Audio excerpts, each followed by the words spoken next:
Posted a video on TikTok, actually this one. So you're undocumented and you haven't started your business because you're afraid of your identity. You're afraid that maybe you could get the Went kind of viral on the 7 ways that people can protect their identities under the Trump administration. So in this video, I'm going to be sharing the 8 strategies that an undocumented entrepreneur can take. This could be applied for undocumented students, undocumented professionals, undocumented allies.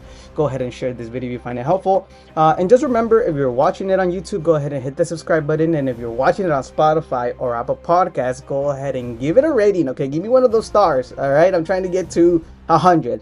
All right, now back to the episode. Welcome to Undocumented Startup by Juan Maya Hernandez.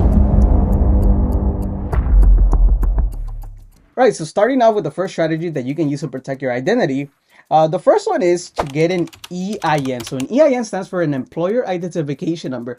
This is, just think of this number like a social security number for your business. This is how the IRS identifies it, right? From my personal experience, I actually got an EIN applying it by myself with an SSN number. Once I got DACA, I actually apply online with an SS4 form. All the instructions are online, so feel free to read it and fill it out on your own. But in order for you to get an EIN, you need to have an ITIN number or you need to have an SSN number. Now, how does it protect your identity? So it protects your identity by allowing you to, 1, open up a separate business bank account with your EIN. It's going to ask you that if you're trying to open up a business bank account. Number 2, you can also, you run contracts with your business like I do. They're gonna, your clients, my clients send me a W-9 form. So this is just a tax ID form that a client asks me so I can give them my tax ID number. On the section where it asks for a tax ID number, you can actually use an EIN instead of an ITIN or an SSN.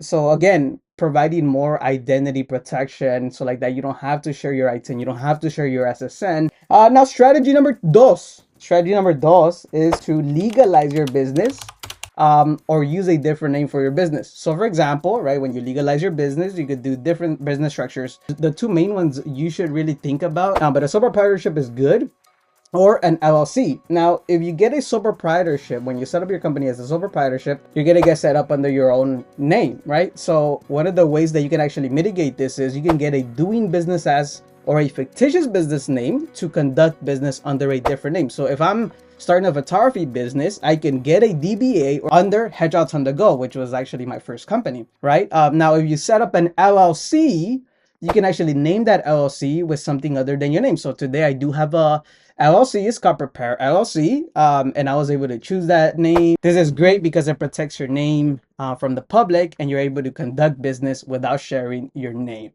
Okay. Now, strategy number 3 is, this one is more on the marketing side, right? So right now, I am building my own personal brand. I tell people openly I'm undocumented. I do have DACA, so that also gives me some sort of protection. And that's also the reason why maybe other people don't do it as much as I do it. But if you look at like top companies, they actually don't have a face behind it, right? So if you want to build a brand for your own company, you don't have to have a personal face to it. You can have a mascot for your marketing, right?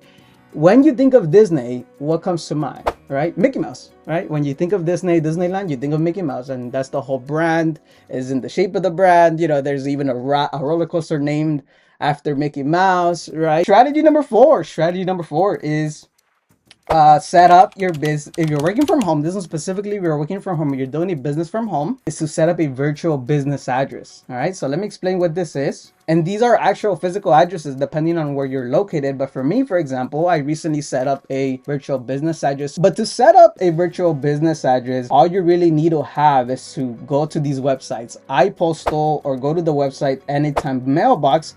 And right there, you will get to see what are the mailboxes available in your area, so you are able to set them up, right? And again, you pay monthly, right? So the one that I got is anywhere from $20 to $25 a month. It's an actual physical address, so it allows you to get all your packages, all your orders, all your invoices over there to that location. So it has like different services, right? So one of the services that I learned very recently, because again, I just recently got it, so I'll probably make a separate video follow up on this. But one of the services that I thought is really neat is like email forwarding. So my clients will mail it to that virtual business address, And then from that virtual business address, they'll mail it to me personally. And again, this is perfect if you're working from home. So if you have any digital service business, this is gonna come in handy, right? So if you're doing a marketing agency from home, if you're doing anything from home, you're able to use another address instead of your own. Now, if you're okay with just having your own business address out there to the public, that's fine that's fine with me, right? I mean, this is just another strategy that you can use.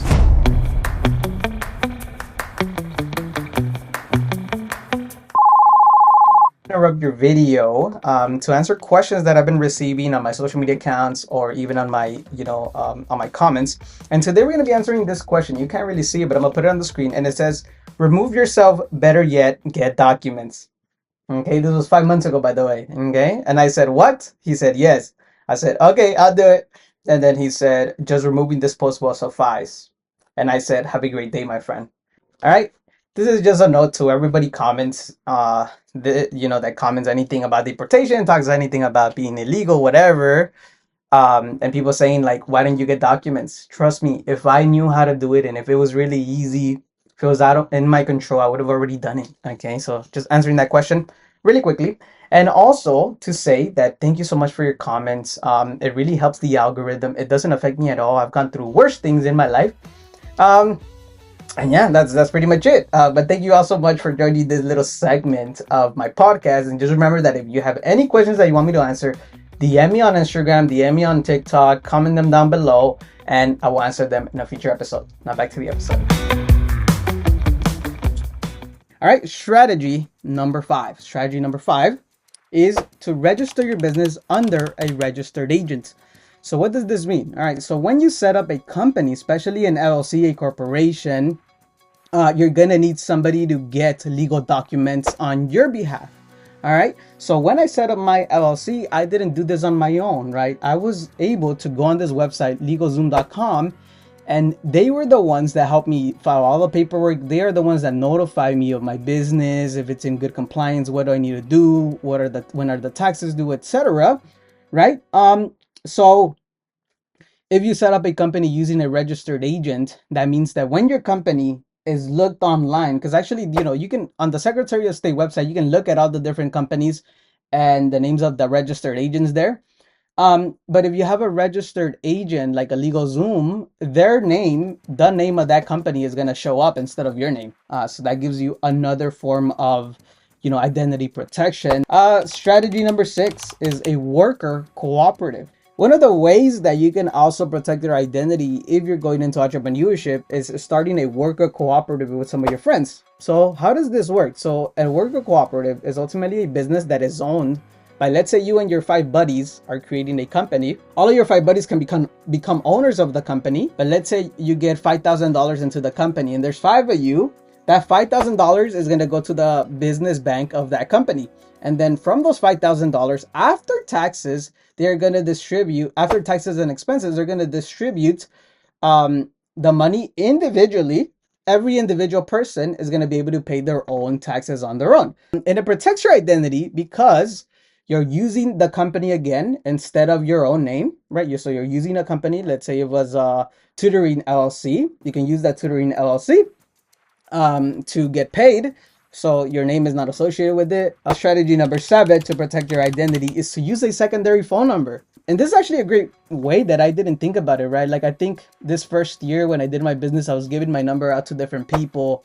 And that meant that a lot of people had my number. They knew how to reach me. And even I got a message from somebody that I didn't even know how they got my number. So I started thinking of like, how can I protect my phone number so like not just any random person can message me.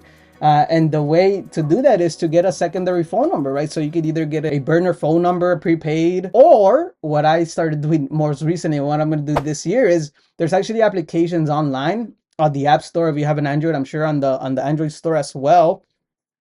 You can actually get a separate phone number with Wi-Fi, or as long as you have some form of service.